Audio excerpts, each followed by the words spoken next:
This is working. I'm home. In truth, I used to live down here at 28 Shore Lane, and I left in 1975 to move upstate.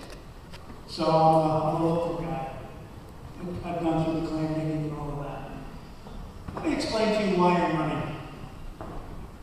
Like many of you, I've observed the enormous shift of power in Washington. It has resulted in a situation where we now have individual hamlets literally petitioning the federal government for funds to hire a policeman. That gives you the sense of intrusion down into the local level of the federal government. Now I'm going to compress into 5 minutes an awful lot, so I'm going to skip what I would normally say about my support of the Second Amendment, other than I pack, I carry. That's a good enough for anybody. I usually shoot competition. I'm not going to talk about the fiscal problems that we have. Like most of you, I certainly would have no problem at all at cutting the federal budget by about 50%. None whatsoever. The issue that I find most important, though, is the issue of power. The shifting of power to Washington has created a situation that is actually perilous to literally whether or not we're going to have a republic in the future. It's exceedingly dangerous.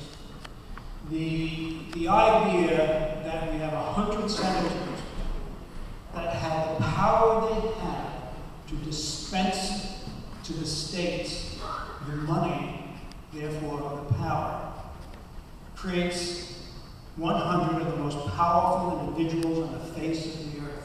This is not what the founders wanted.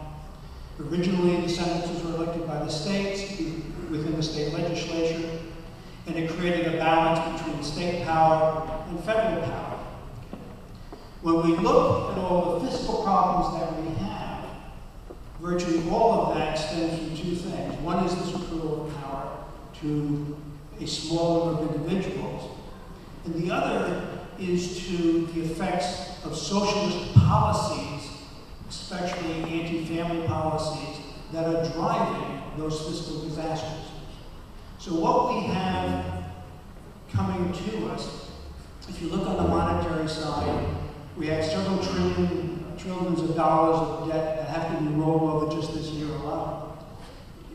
That usually is done in a fashion where the Treasury sells bonds and people take that debt. We're in a position where nobody's buying bonds, and it's conceivable that we're going to see an enormous rate of inflation, either because they're going to monetize the debt internally, or they're going to default, which is the improbable situation. But we are going to see stunning levels of inflation.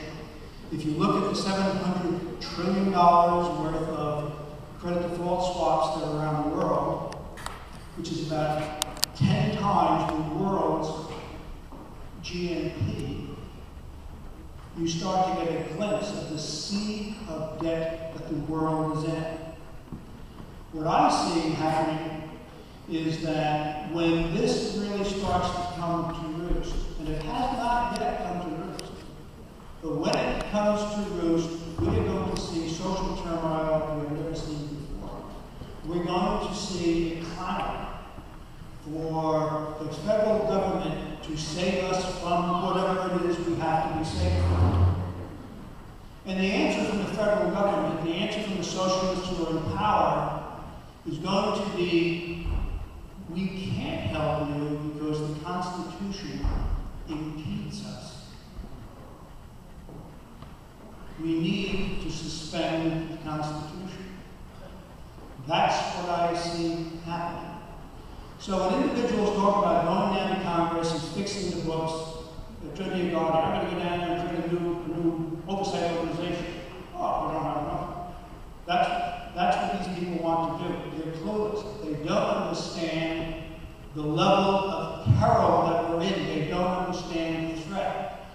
When this fiscal disaster comes upon us, it's going to be so widespread, the fiscal issues are going to pale in comparison to the efforts by Obama and these people to socialize virtually everything, to bring it back, to suspend the Constitution. So when I go, I understand fully that the purpose is you go into the Alamo, you're buying time. You're buying time because we're not going to have a supermajority. We're not going to have a legal majority. So what we have to have are individuals who go down, who understand how perilous it is, who throw themselves into this battle, fight tooth and nail in every possible way, to delay, to stop, to repeal, to change back the whole, until we get more individuals in Congress and we can hold the day and we can do the war. But we must understand, we truly must understand, that we are at the beginning of our second civil war. This is a war by those who do not believe in unalienable rights versus those who do. This is a war that is by those who promote the absolute sterility and violence of socialism against those who recognize the creativity of a godly people. That's right. So that's what we have to protect. When we go down there, the thing is to understand you have to protect the Constitution. And it's going to be bloody, it's going to be awful. But that's what this fight is about. It's not about just stopping the spending. That's wonderful. We'll do everything we can to stop it. But you have to understand what the attack is about. You have to understand what the war is about. They feel very close to finally doing away with the Constitution. And that's what they want to do. That's what we must fight